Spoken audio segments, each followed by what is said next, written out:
Hello sir, hi sir.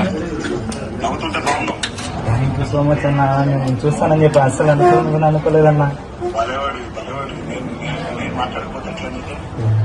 అసలు బాగుండన్న, మన ధైర్యంగా ఉందన్న, ఏం ప్రాబ్లం లేదు. త్వరగా ట్రీట్మెంట్ తీసుకుని తొందరగా బయటకు వస్తానన్న. ఫస్ట్ దేవరాశంగా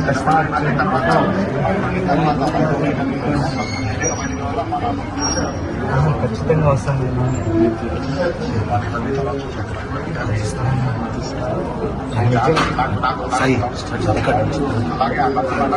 అనుభూతూనే ఉంటానన్న, ధైర్యంగా నేను బయటకు వస్తాను.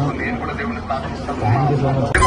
మీరు అట్లాగే ఉండాలి, ధైర్యంగా మీరు నవ్వుతూ ఉంటే కొన్నంత బలం వస్తుంది. మీరే చెప్పండి అన్న, నేను చెప్తే మా అమ్మ నేను చెప్తున్నాను. చూడండి నవ్వుతుంటే ఎంత బాగా నవ్వుతున్నట్టు.